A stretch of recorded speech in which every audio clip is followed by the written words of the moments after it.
Hey, everybody, welcome back to a Latina mic drop, the space where we speak truth, honor our roots, and lead sin miedo without fear. I'm your host, Miriam Simon, your leadership expert, executive coach, executive mentor, and proud eldest daughter. Today, we're talking about something that hits deep, deep for so many of us, especially those of us who grew up first gen or with parents who came from less than we have now. It's the invisible job that no one trained us for, parenting our parents. I can tell you that it's one of the most difficult things, but I've been doing it my whole life. And it's one of those things where it doesn't come easy. And I definitely respond to doing things today very differently than the way that I did them back when I was a teenager, back when I was in my 20s, back when I was in my 30s. And I am just so grateful that now in my 40s, I'm able to deal with these things very differently.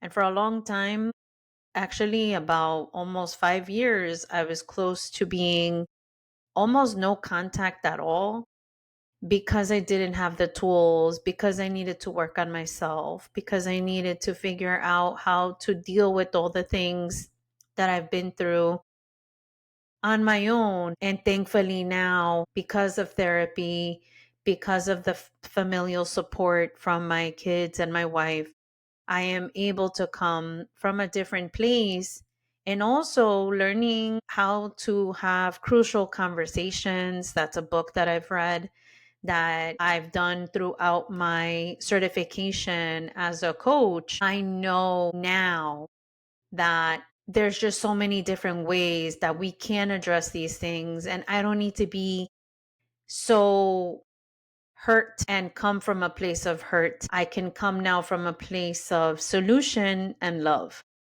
And so we love them. We honor our parents, but sometimes we're also raising them emotionally, guiding them through things they never had the tools or space to process. And it can be a lot. And I just recently had to deal with something that was very tough. And that's why I didn't post all weekend because I was processing my feelings. I actually had to take more naps than normal. And it was really hard for me to get back to my zen, like get back to my peace, just because of how difficult this situation was to deal with. And understanding where they're coming from is something that really does take practice and really does take a toll on us emotionally as the eldest daughter. So, in this episode, I'm breaking down 3 tools and 5 things every eldest daughter needs to know when navigating that role with love, boundaries, and grace. So, let's be real. Being the eldest daughter, especially in a family that came from survival, means we grew up fast. We were the interpreters, the peacekeepers, the ones who figured things out when there wasn't a manual, right? I didn't know how to fill out those unemployment forms. I didn't know how to get into these federal buildings to go ask for help. I didn't know what paperwork I needed to go register for school. There was just so many different things, going to the hospital, going to the doctor, translating for our parents because they still till this day may not even speak the language. They speak minimal, but they still require us to be able to help them navigate the different systems. And coming from a place of survival, I can totally see the difference now. And I can totally see how I was in survival before. And I've spoken about this plenty in my book, Tattoos and Pearls. And I also speak about it when I do podcasts, because when you're operating from a place of survival, the way that you operate is very different. Your response is very different than when you're no longer in survival. And as adults, the pattern can show up again, only now it's emotional. So we find ourselves parenting our parents, teaching them about therapy. And let's be real, they don't want to go talk to a stranger. They say, why should I go speak to them if I have my kids to talk to, if I have my family who can deal with this? Why do I need to go speak to a perfect stranger? Why am I going to go spend money over there if I can't even spend money on the basic foundational things that they need? Right? They come from a different generation, they come from a different place, and it's important to be understanding of that and teaching them about self care. I mean, what do they know about self care? They're not going out to get their nails done. They're like, if you get your nails done, that means you're not doing the dishes, right? If you go out for a walk or do things like that, they're not accustomed to doing things on their own for themselves. They're accustomed to being 100% like the parent. They're accustomed to being a mother. They're accustomed to being the wife. They're accustomed to being all these other things that sometimes self care was not part of their language, was not part of how they dealt with things, even just emotional stuff, too, right? They may not realize how to deal with it and what they can do to help them, how to speak about your emotions. So many of us are still learning how to talk about our feelings and our emotions. I literally sometimes have to pull out an emotional PDF that tells me what are all the different emotions, because we tend to live by three to five of them. Three to five of them are the ones that we normally go to. And so there are other emotions.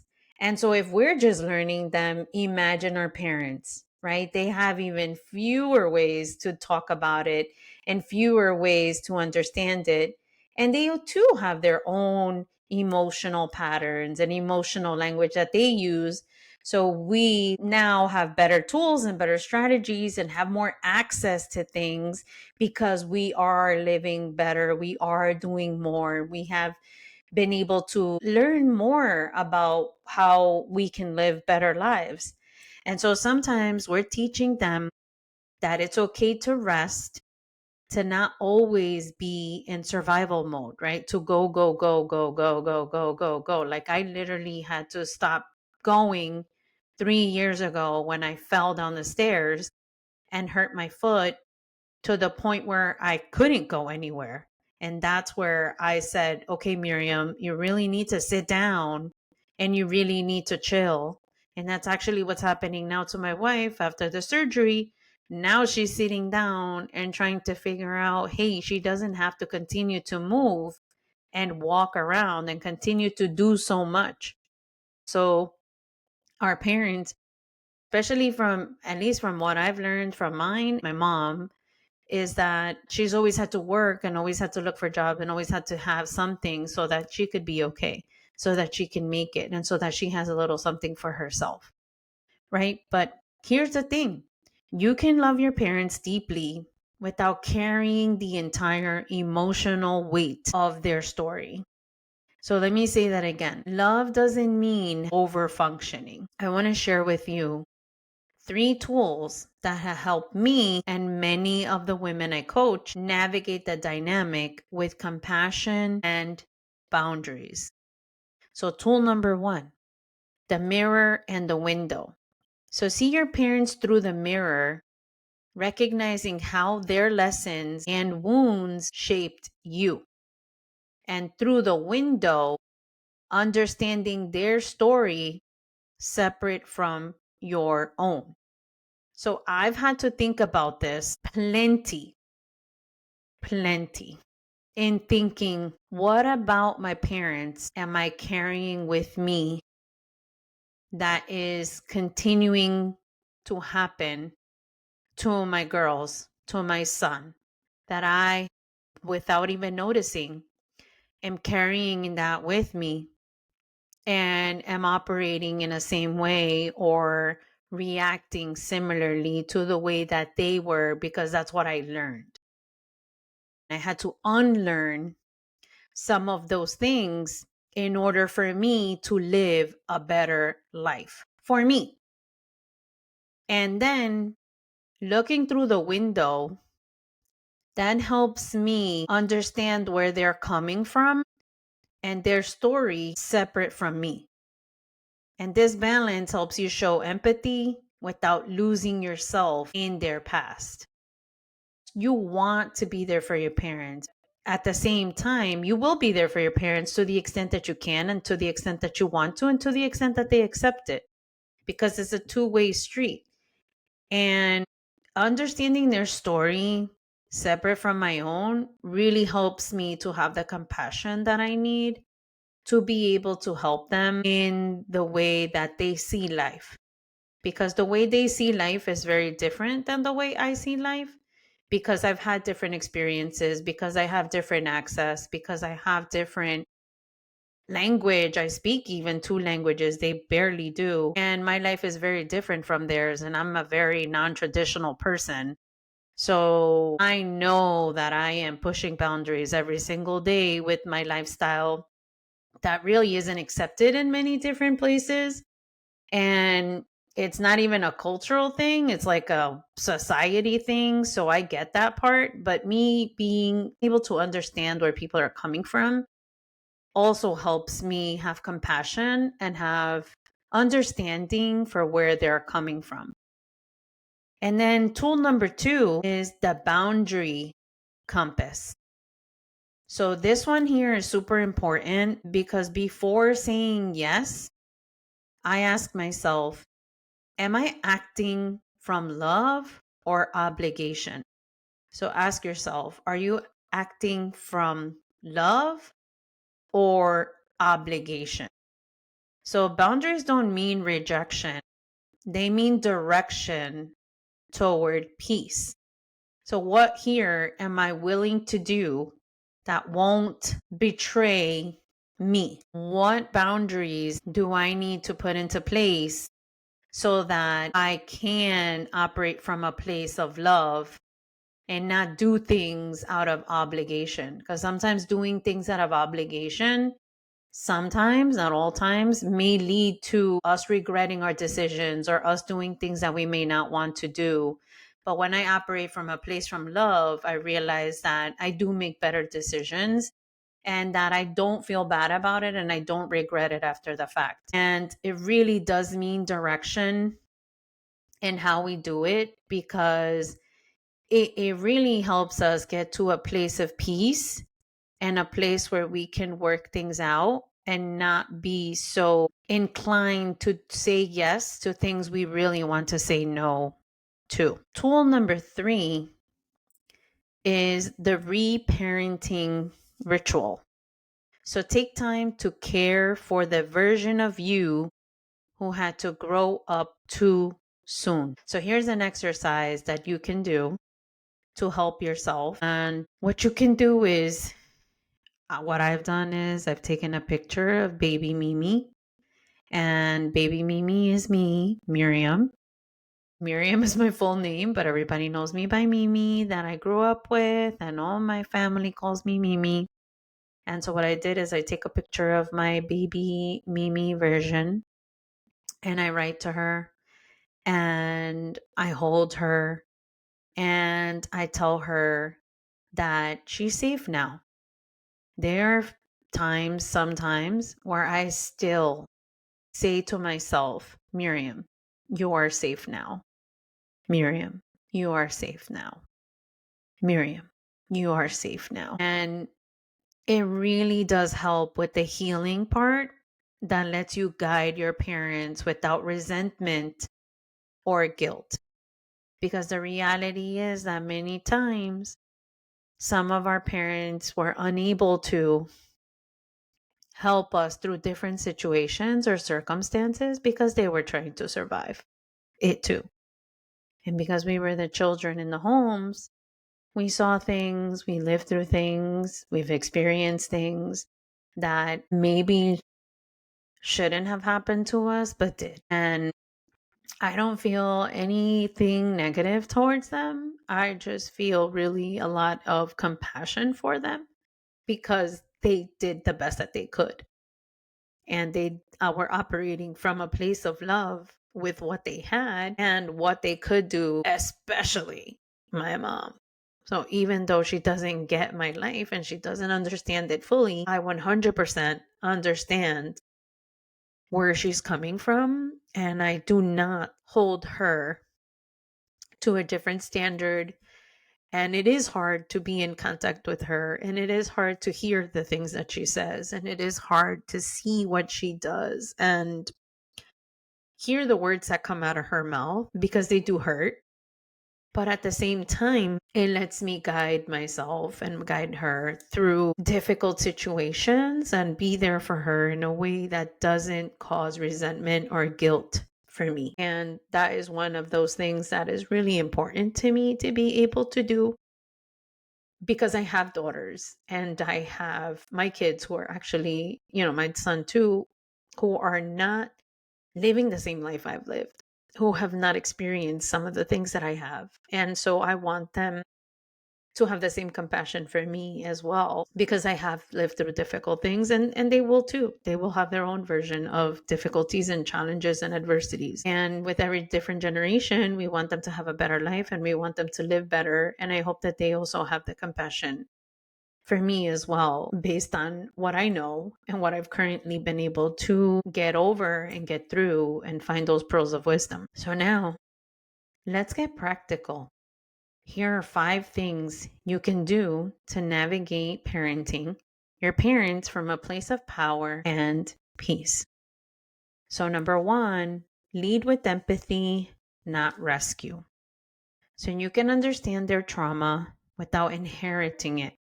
So you don't have to fix what they won't face. So in this case, right, sometimes our parents don't want to go to therapy. Sometimes our parents don't want to fix what's broken. And therefore, if I want to fix what is broken, and I recognize that for myself, it is an issue, then I will do it for myself and I will figure that part out on my own. I will go to therapy for something that maybe my parents won't. So being able to do that is understanding that they may not be ready. They may not want to face it. And if they can't face it, then we can't force them to do what they don't want to do. And I don't like to make it a condition for them to be able to have a relationship with them. I mean, I'm the kind of person that has distance, and I really had no contact for about 5 years. I just literally maybe spoke to her once prior to this weekend because something happened. But it's hard and it's difficult to make the decisions to do that. And trust me, if I had an option, I wouldn't. But sometimes you have to. And sometimes for your own well being, it's the best. Now, number 2 is normalize emotional conversations. So you can say things like, I love you and I want to talk about what's really going on. So you're modeling emotional literacy they may never have been taught. So many times, what do, right? They want to act like things don't exist. They want to sweep it under the rug. And we can try to say, hey, let's just have a conversation about what's really going on. And understand that maybe they may not be ready for it, but it's a possibility that they will be available for it. Tool number 3, share your wins without guilt. So your success is not betrayal, it's legacy. So you're expanding the dream they once only survived. This one is important because some people really do see that success is like, oh, you think you're too much now, or you think, people tell me, oh, you're showing your degree, or you think and people don't say that because I do anything to them. It's just the way they perceive me. And so sometimes that does come up. I barely have that happen with my family, just mostly from other people, not so much, or people that I grew up with that knew me back in the day. Oh, you're different now. Well, yeah, 25 years have gone by. Of course I'm different. I'm operating from a different place. I'm not that young, naive girl that I was before. Now I'm a full on woman with a lot of experience who has been through a lot. So, being able to speak to your parents about success is a good thing. And we're trying to get to where we're going and have something more for each generation as we move on in this world. And number 4, create shared meaning. So connect through new and old traditions, teach them to dream with you. Progress doesn't erase the past, it honors it differently. So here are things that maybe you want to start to do with them that will teach them new things. Like I was just thinking while I was in Jamaica and Puerto Rico, my wife's mom passed away, so she will never ever experience what we experienced. And my mom has never been anywhere but back home to Mexico. So she's never been to a resort. She's never been to on a vacation. Like she has no idea what a family vacation means. She has no idea of seeing the world and navigating that. Like she doesn't know about that.